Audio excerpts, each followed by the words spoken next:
그동안은 제가 혼자서 바깥일도 다니고 아들도 챙기느라 여유가 많이 없었어요. 그러다 아들이 고등학교를 진학하게 되면서 제 개인적인 시간이 부쩍 많아졌고 우연히 유튜브를 보다 이곳을 알게 됐네요. 참 놀라웠습니다. 정말 다양한 사연을 가지고 계신 분들이 많아서 말이죠. 그리고 용기가 생겼어요.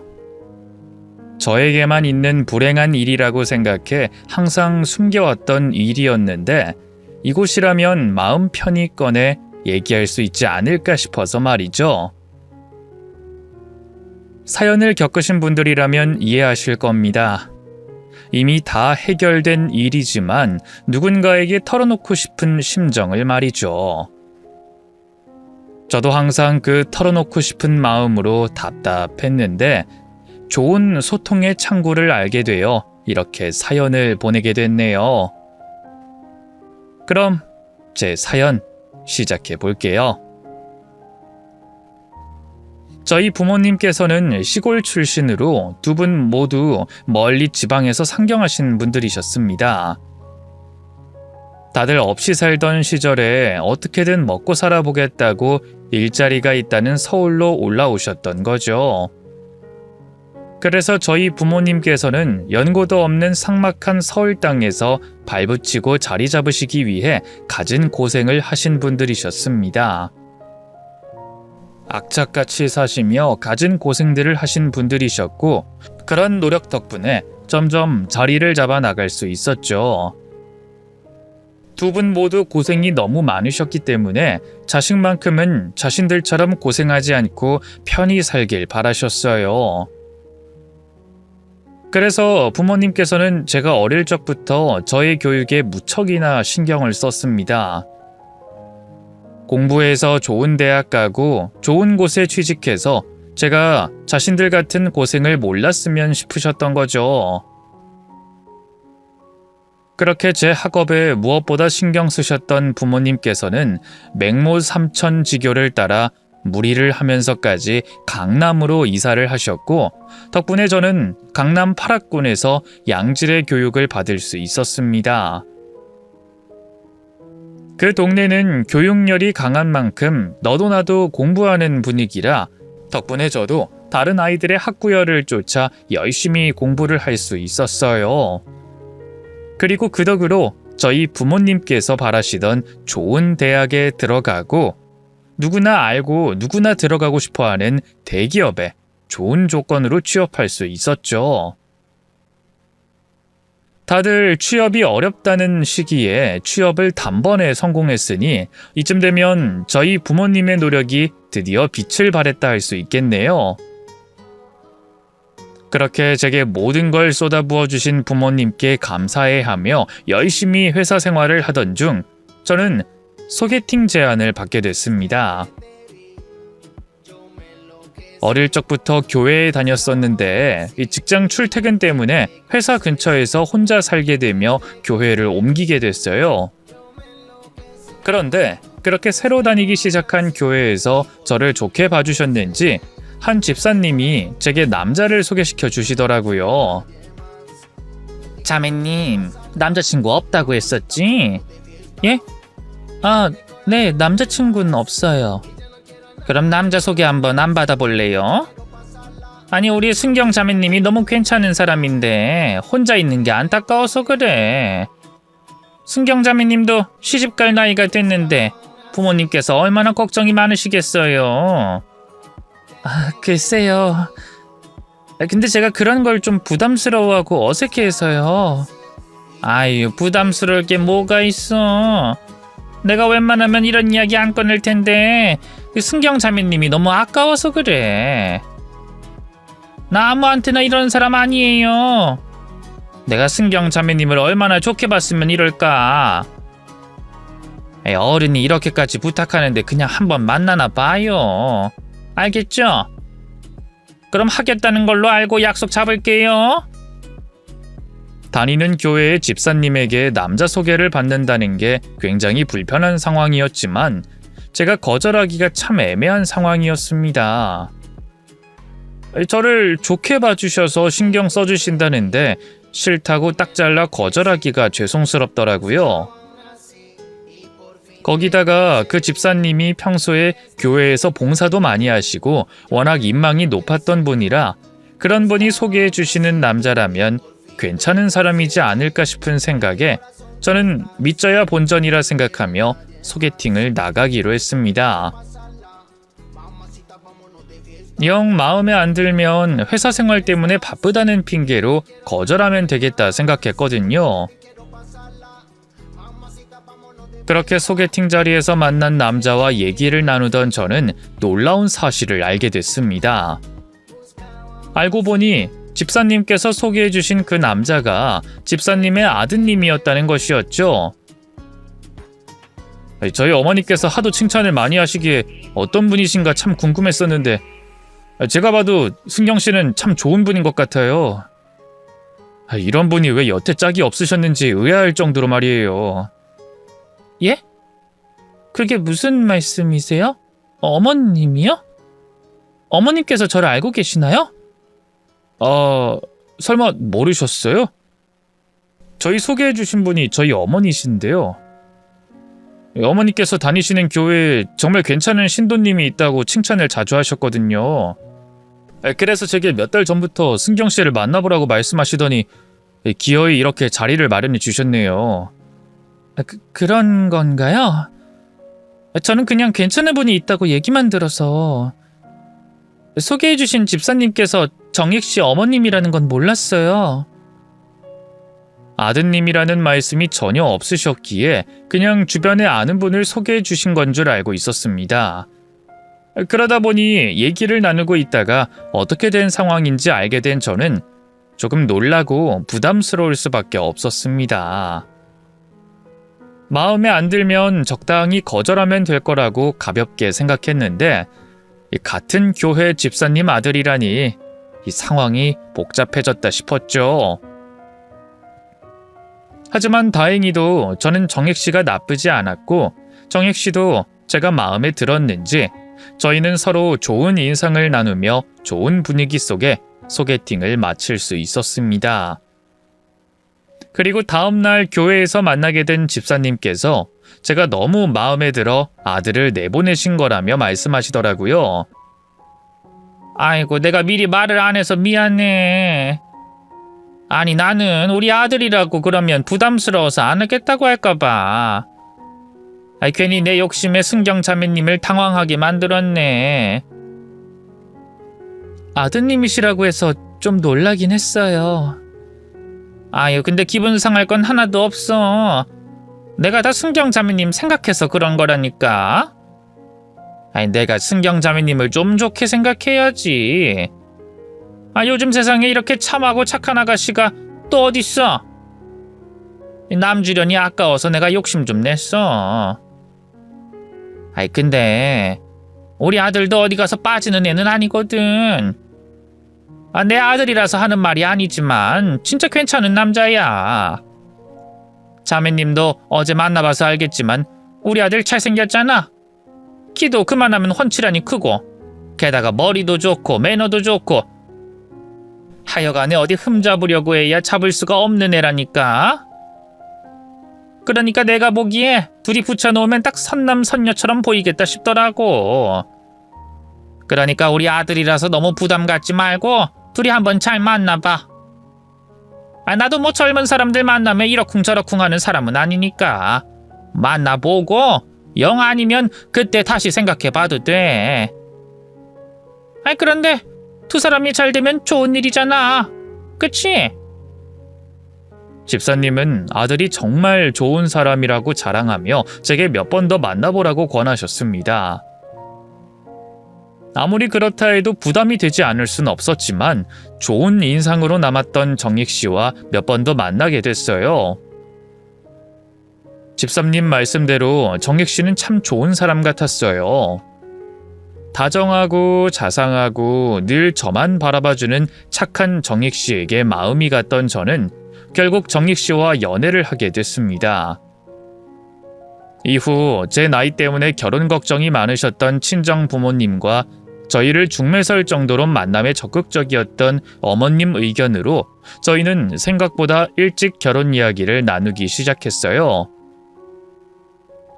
저 개인적인 생각으로는 연애를 좀 더 하고 서로의 생각을 충분히 알아간 뒤 천천히 결혼 이야기를 하고 싶었지만 양가 부모님의 재촉과 남자친구의 결혼 의사로 결국 결혼을 약속하게 됐습니다. 그렇게 저희는 연애 1년 만에 결혼 준비를 시작하게 됐어요. 그래도 저는 남편도 좋은 사람이고 시어머니도 좋으신 분이라 제가 복을 받은 거라고 생각했습니다. 이런 좋은 사람들을 가족으로 두게 됐으니 연애 기간이 제 생각보다 짧아도 결혼을 일찍 하는 게 차라리 나을 수도 있을 거라고 생각했죠. 그런데 결혼 이야기가 본격적으로 오가기 시작하면서부터 어머님이 저를 대하는 태도가 싹 변해버리는 거였어요. 도대체 왜 그러나 생각을 해보니 아무래도 자기 마음대로 저희 집 사정을 착각하고 있었던 것 같더라고요. 왜 그렇게 생각했는진 모르겠지만 시모는 저희 집이 꽤나 여유가 있는 줄 알았던 것 같았습니다. 그러다 결혼 이야기가 오가고 서로 집안 사정에 대해서 얘기를 하면서 저희 집안이 자기가 생각했던 것처럼 부자가 아니자 사실을 알고 실망을 한 거죠. 나중에야 알고 듣게 된 일이지만 제가 교회를 옮기면서 사람들이 제 이야기를 옮겨서 저에 대한 정보가 부풀려진 상태였어요. 제가 강남 8학군 출신의 대기업을 다닌다는 말에 시모가 자기 멋대로 제가 있는 집 자식이라고 착각한 듯 했고 그런 저를 1등 신부감으로 점찍은 시모가 제 의사를 묻지도 않고 아들과 엮으려 했던 겁니다. 저는 그것도 모르고 시모가 정말 제 됨됨이를 좋게 본 줄만 알고 있었지 뭐예요. 그러니 시모 따니는 생각했던 것과 전혀 다른 상황에 당황스러웠던 거고요. 그런데 그때는 이미 어느 정도 결혼이 진행된 상태였고 시모가 교회와 주변 사람들에게 저희의 결혼을 하도 많이 떠들고 다녀서 이제 와서 결혼을 물을 수도 없는 상황이라 어쩔 수가 없었는지 저를 마음에 들어하지 않으면서도 파혼하자는 소리는 죽어도 하지 않더라고요. 그래서 제게 냉랭하게 대하면서도 결국 결혼을 시키기는 했습니다. 제 입장에서는 제가 속인 것도 아닌데 혼자 착각하고 사람을 판단해 또 혼자서 실망한 시모의 태도가 섭섭하긴 했어요. 하지만 며느리다 보니 참을 수밖에 없었습니다. 또 제가 남편과 결혼을 한 거지 시어머니와 하는 것도 아니었고 결혼해서 며느리로서 시어머니를 잘 모시면 금방 인정받고 문제없이 잘 지낼 수 있을 거라고 생각했기에 저는 그 문제를 크게 신경 쓰지 않으려 했죠. 하지만 결혼 후에도 저는 시모에게 며느리로 전혀 인정받을 수 없었어요. 제가 그렇게나 마음에 들지 않는 건지 별별 트집을 다 잡고 작정한 사람처럼 저를 괴롭히더라고요. 자기 입장에서는 제가 자신을 속였다고 생각하는지 저를 거짓말쟁이 사기꾼으로 몰아가기도 했습니다. 개털이면 개털답게 살았어야지. 지 주제를 모르고 그러고 뻐기고 다녔어? 대기업 다닌다고 네가 재벌집 딸이라도 된 줄 알았니? 제가 뭘요? 제가 뭘 잘못했어요, 어머님. 저 뻐기고 다닌 적도 없고 재벌집 딸 행세한 적도 없어요. 남들은 다 네가 부잣집 딸인 줄 알았어. 남들 앞에선 점점 빼고 굳은 일은 하려고도 안 하니까 당연히 그렇게들 생각하지. 그게 네가 사람들을 속인 거야. 알아? 말도 안 되는 억지로 제가 사기꾼이라고 하는 시모의 말에 저는 울분이 터졌습니다. 자기가 마음대로 생각해서 중매까지 서놓고는 이제 와서 누굴 사기꾼이라 하는지 너무 억울했어요. 그렇게 저를 자기를 속여 대단한 자기 아들을 훔친 며느리라고 생각한 시모는 어떻게든 손해를 만회하려는 생각 때문인지 저를 팔려온 식모처럼 부려먹기 시작했습니다.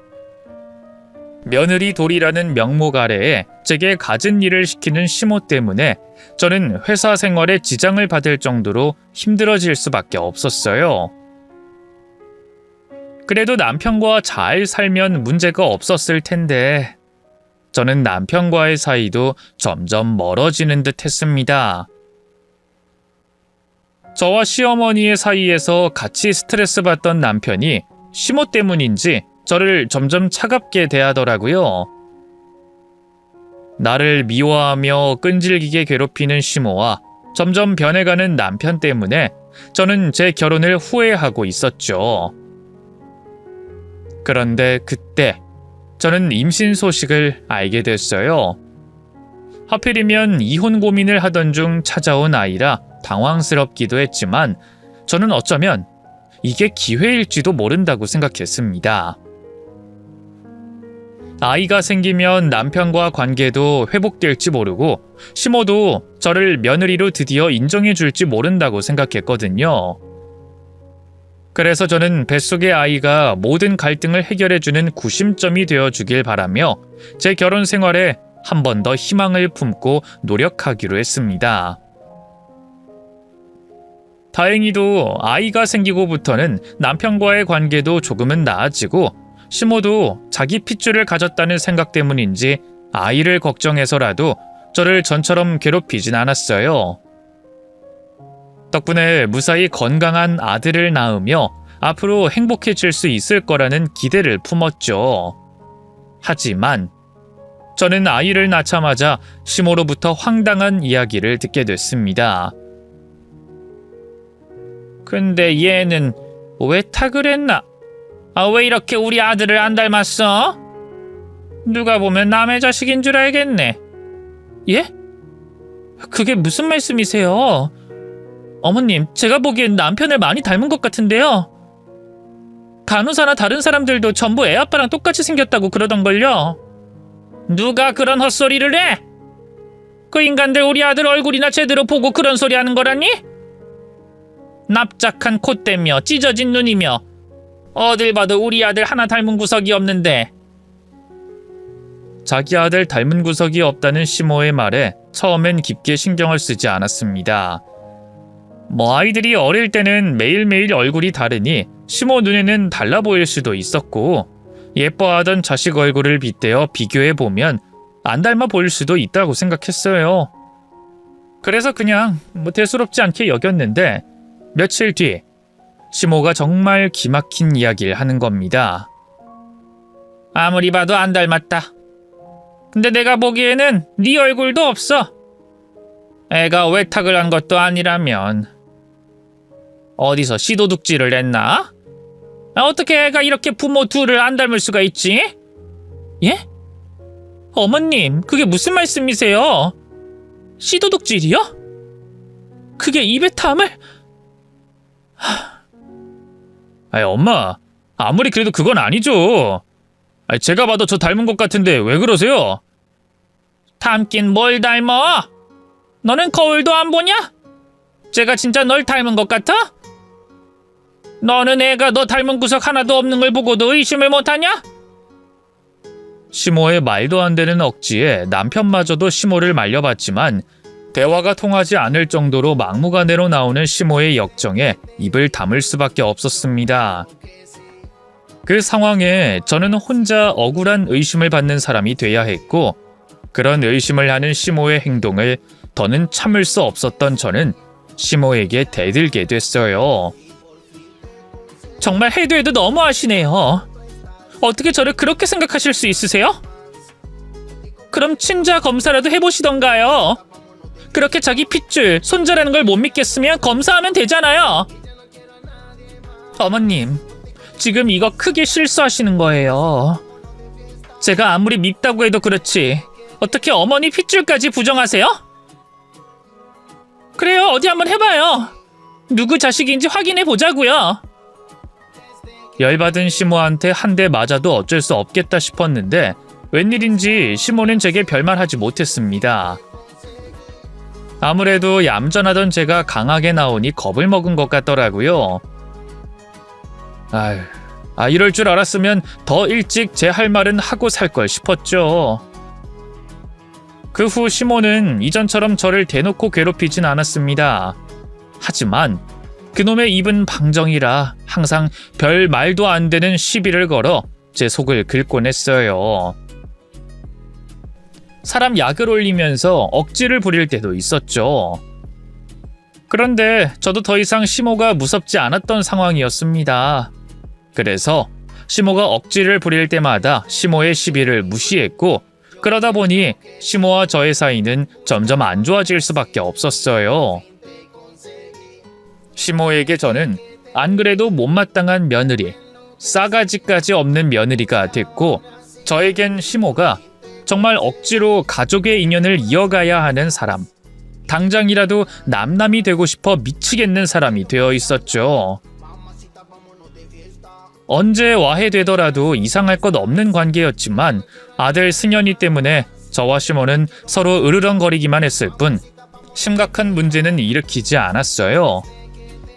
그런데 시모가 이 아슬아슬한 관계를 먼저 무너뜨리는 일을 만들었습니다. 이번에도 밑도 끝도 없는 억지를 부리면서 말이죠. 그날은 오전부터 시모에게서 전화가 왔었어요. 원체 별것도 아닌 일로 제게 전화하던 시모였고, 주말도 아닌 평일 회사 업무 시간에 전화를 해오니 기분이 좋을 수가 없었습니다. 그래서 전화를 한참 동안 받지 않았는데 시모는 좀처럼 포기하지 않더라고요. 결국 억지로 전화를 받았는데 무슨 이유인지 알려주지도 않으면서 할 말이 있다며 집으로 들어오라는 겁니다. 너 오늘 퇴근 후에 우리 집으로 와라. 내가 할 말이 있다. 무슨 일 때문에 그러시는데요? 그냥 전화를 하시면 안 돼요? 제가 회사 일이 많기도 하고 승현이 어린이집에서 데리고 와야 해서 평일은 안 될 것 같은데요. 이게 오라고 하면 두말 없이 올 것이지 어디서 말이 많아? 하여튼 싸가지하고는. 좋은 말로 할 때 와라. 아니면 내가 네 회사로 찾아가서 뒤집어 버릴 거니까. 그렇게 하세요. 그럼 어머님께서 신고당하지 제가 당하겠어요? 하실 말씀 있으시면 전화로 하시고요. 꼭 얼굴 보고 대화하시고 싶다면 주말까지 기다리세요. 저 끊습니다. 그리고 업무 시간에 전화하지 마세요. 그 전화를 끝으로 시모에게서 연락이 오지 않은 걸 보고 이번에도 또 별 시답지 않은 일로 전화를 했구나 싶었습니다. 그래서 오전에 있었던 시모와의 통화를 잊고 업무를 보고 있었죠. 이후 회사에서 퇴근해 승현이를 데리고 가려고 어린이집으로 갔는데 거기에 시모와 남편이 있는 겁니다. 남편만 있었으면 퇴근을 일찍 해서 왔겠거니 하겠는데 시모까지 있으니 좀 이상하더라고요. 시모가 오전에 전화한 것도 그제야 다시 생각났고요. 그래서 무슨 일인가 싶어서 물어보려고 하자 시모가 남편에게 승현이를 데리고 집으로 가라고 하는 겁니다. 그리고 저보고는 시댁으로 가자고 하더라고요. 승현이는 정익이가 데리고 갈 거니까 넌 나랑 집으로 가자. 오전에도 말했지만 내가 너한테 할 말이 있으니. 도대체 왜 이러시는 거예요? 하실 말씀 있으시면 여기서 하시면 되죠. 그리고 제가 말씀드렸잖아요. 하실 말씀 있으시면 전화로 하시라고요. 무슨 일인데 이렇게 납치하듯이 데려가려고 하세요? 무슨 일인데요? 그러게 오라고 할 때 왔으면 내가 이렇게까지 했겠니? 누군 너 기다리는 게 좋아서 기다리고 있었던 것 같아? 길바닥에서 그만하고 얼른 가자. 어? 너 계속 나한테 따지고 대들면 나도 더는 못 참아. 길바닥에서 정신 차리게 해준다. 승현이가 다니는 유치원 앞에서 불성사나운 모습을 보여줄 수 없었던 저는 어쩔 수 없이 시모를 따라 시댁으로 들어갔습니다. 저는 시댁을 들어가며 단단히 벼르고 있었어요. 시모가 말도 안 되는 억지나 헛소리를 하면 쏘아붙이려고 말이죠. 그런데 시댁에 도착하자마자 벌어진 일로 정신을 차릴 수 없었습니다. 시모가 대뜸 제 뺨을 내리쳤거든요. 이 못된 년, 감히 네가 우릴 기만해? 너 언제까지 속이려고 했니? 언제까지 우리 가지고 놀려고 했던 거야?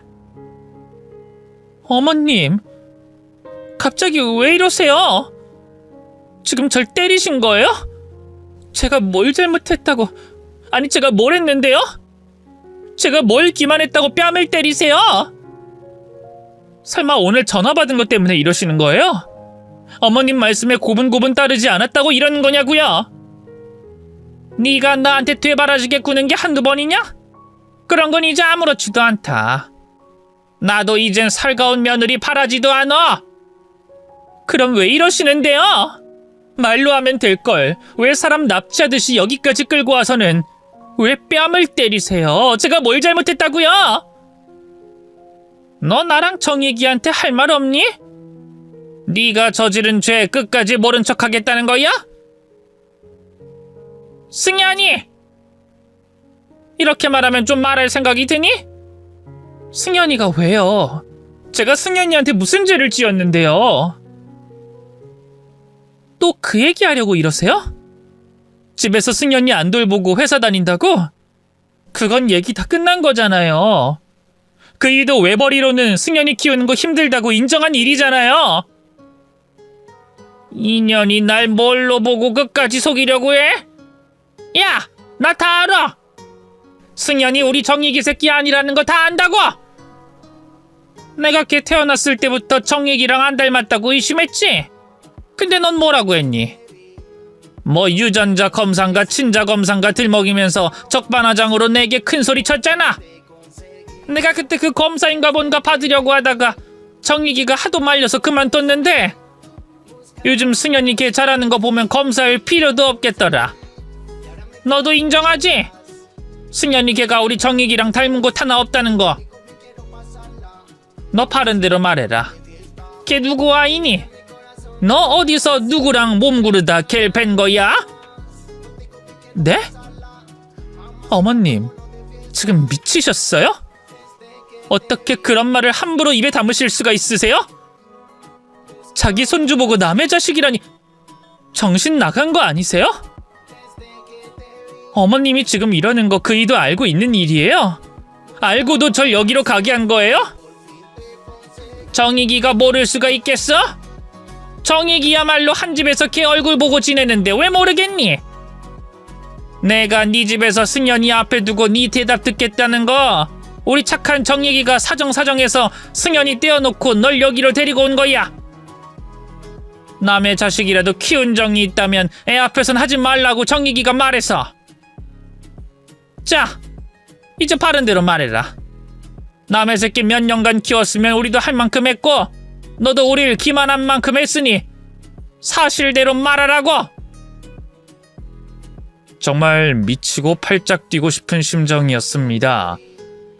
말도 안 되는 얘기에 감히 생각조차 해서도 안 되는 얘기를 시몬은 마치 기정사실인 것처럼 말하고 제게 대답을 강요하고 있었으니까요. 제가 의심받을 짓이라도 했으면 덜 억울하게라도 하겠어요. 그런데 저는 남편 만나기 전부터 남자 관계가 정말 깨끗했습니다. 여자 웃음 한 번에, 호의 한 번에 남자들이 착각하고 오해할 수 있다는 걸 자라오며 많이 보고 들었기 때문에 작은 오해라도 일으키기 싫었고 회사에서 괜한 소문이 들리는 것도 싫어서 딱 선을 긋고 있었어요. 그런 저였는데 시모가 절 의심하더라고요. 그것도 제가 남편과 결혼 생활을 하던 중에 남자와 관계를 맺고 승현이를 낳았다는 식으로 말이죠.